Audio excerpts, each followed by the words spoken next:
just cutting edge for the June year. Them say June.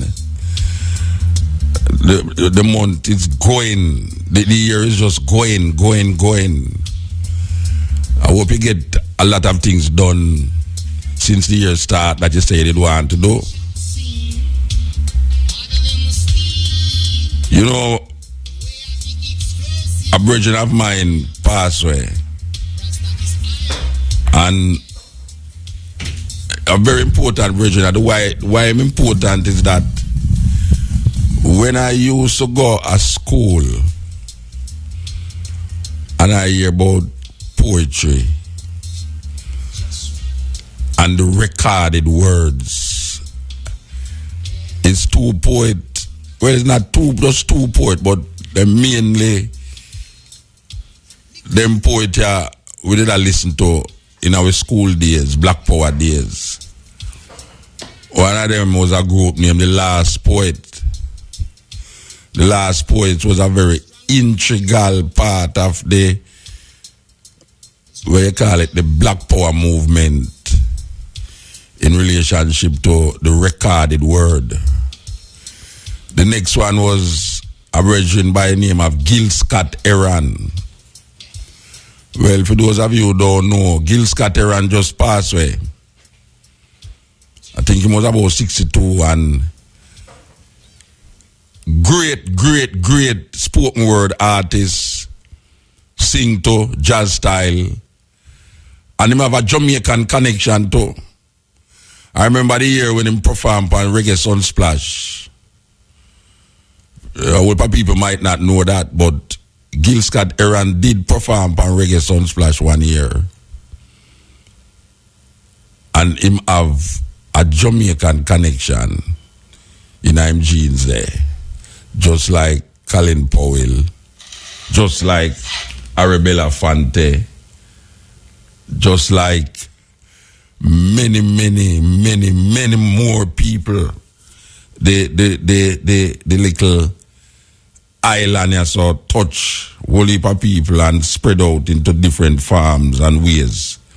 Well, Gil Scott is a virgin where we meet poet to poet. We listen to him, we collect him albums, we collect him CD them. And for those of you who don't know already, Gil Scott passed away. Now, Gil Scott did write him poems them in the Black Power time, Ronald Reagan time, you know, when civil rights movements would rise up and all these things. So we want to touch a couple of Gil Scott works. We just want to touch a couple of works them. This is the Cutting Edge on RFM. Pass away. You know, Gil Scott-Heron, Nicky Giovanni, Emiri Baraka, as I said, The Last Poets, and you have many more. Used to record them poems to music. And people say Gil Scott is what we call one of the vanguard of rap music, what them call it rap poetry, really. Is rapping and poetry because of the musical accompaniment. And since that was before dub poetry, I'd say dub poetry is Jamaica's answer to what Gil Scott do. You know, as well, you'd call him a rapper, and him is a poet. And the poetry of like myself and Linton and Oko and for them long time there. When it started out, it was just Jamaican reggae. Them call it reggae poetry or dub poetry. So I really say dub poetry is Jamaica answer to what Gil Scott and them man they do. Now Gil Scott have this famous poem, and most ones who know Gil Scott, anytime you hear Gil Scott name, is this poem come to mind. Big poem from bands in America during the Black Power era. Well, we want to play a last one here. And this one now show the versatility of this poet. Because him not only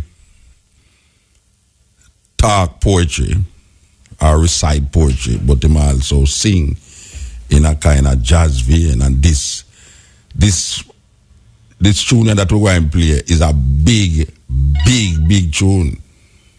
Yeah, you know, you have certain, you know, every poet have a poem where is him like signature poem. You know, Linton have a poem named Letter, Sonny's Letter, where it's so big that it can't be no more.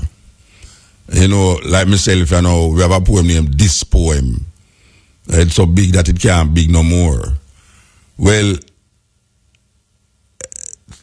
Gil Scott, Revolution will not be televised. It's a signature poem. But you see, this one, you know, is a signature song. Gil Scott. When I say signature song, I mean, say, it was a big hit when it come out. This is called The Battle by Gil Scott-Heron, who passed away at 62. Gil Scott-Heron. Cutting edge man, great poet, revolutionized the idea of poetry in America, especially recorded poetry. Many albums, many CDs. It kind of weird. Cause when I'm downfall really is a drug habit where land him in a prison. Come out back still and start tour again, but it's a very weird situation where a whole heap of them black power advocates in a them time they fall prey to the drugs, heroin and cocaine. But I can't forget this brother named David Ruffin Rasta. One of the greatest voice. For those of you who know like the Temptation, know said David Ruffin voice. That husky voice there. And them find David Ruffin in a drug house. Dead.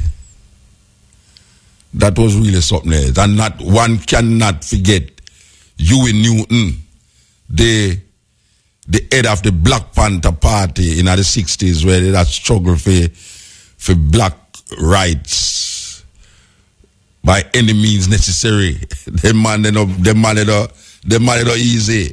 Them man they have on them BlackBerry. And when I say BlackBerry, I don't mean phone, I mean the Beret, B-R-E-T, by them head. And them black, long overcoat with some serious gun. One cannot forget a sister named Angela Davis, who, when them did I try two brothers, she bust them out.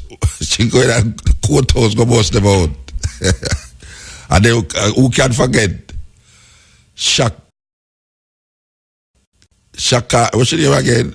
Oh gosh, man, who take exile in Cuba? And some serious black people there. Gil Scott, God. This is the Cutting Edge on RFM. Chris Farrakhan coming through on the Cutting Edge. Willie Lynch, yes. And I'm have a thing named Willie Lynch syndrome. You know, there's some controversy about whether Willie Lynch was a real person or not. Them say he come from Barbados, but there's a lot of things that say there was no man named Willie Lynch actually. But the words them is played out in 500 years, 400 years of slavery. The words, whether him did exist or not, those words have been played out in the control of black people for 400 years and still is playing itself out, especially amongst our people in a Jamaica. Yeah, it's a serious, what them call Willie Lynch syndrome. We believe believe this is the time in history for the separation of the so-called Negroes and the so-called white Americans. We believe the black man should be free in name as well as in fact. By this we mean that we should be freed from the names imposed upon us by our former slave masters. Murphy is not your name. Jackson is not your name. Smith is not your name. Bunch is not your name. Powell is not your name. That's the white man's name. Those names go with blue-eyed people. Those names go with blonde-haired people. Those names are not for black people. Your names come from the East. You came from the East. You should have some good names, some holy names, some names that don't connect you with the white man, but names that connect you with God. Not names that connect you with the devil, but names that connect you with God. Like Hassan, Sharif, Rahman, Rahim, Hussein, Lumumba, Kenyatta, and Nkrumah, Nyeri. Good names. Those names give you honor. When you walk around here saying your name is Murphy and Johnson and Jackson and that kind of crap, why you don't do nothing but honor the white man. You let the world know who owns your grandfather. When you say it's Smith, that means some old white man named Smith owned your grandfather. And that's where you got your name. Names which identified him as being the slave master's slave. We believe that if we are free indeed, we should go in our own people's names, the black people of the earth. We believe in justice for all, whether in God or not.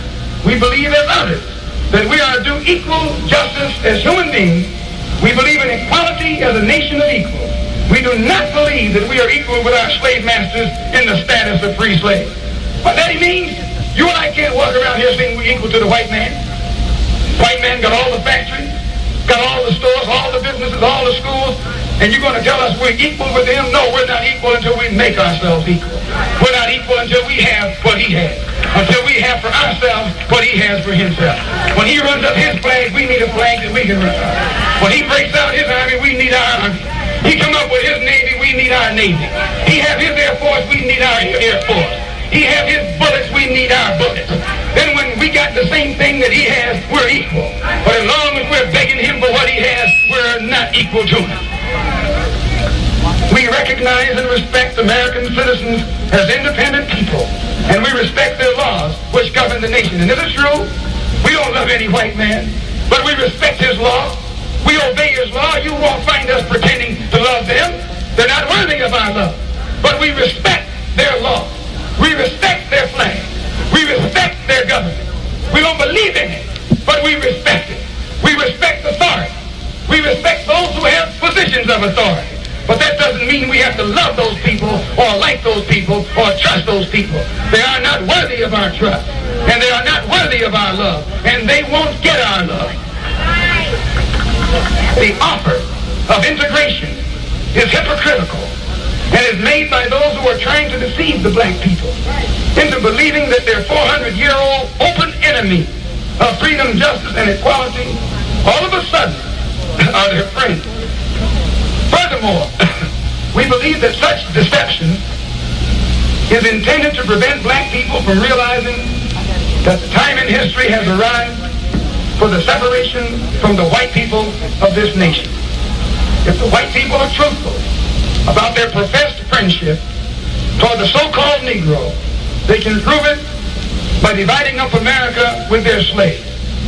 We do not believe that America will ever be able to furnish enough jobs for her own millions of unemployed white people, in addition to jobs for the 20 million black people. Continent with Mutabaruka. We are listening to our laments. You know here, continent, the end, the end. Africa is burning while the black man is doing the freak. Well, we don't know. I know freak, we don't know. We do some other kind of that. We are more than freak. I know for freak, we are more than anything else. But I tell you, man, this is Abdullah. What's name again? Abdullah Ibrahim, yes. Africa is burning. Let me do it again.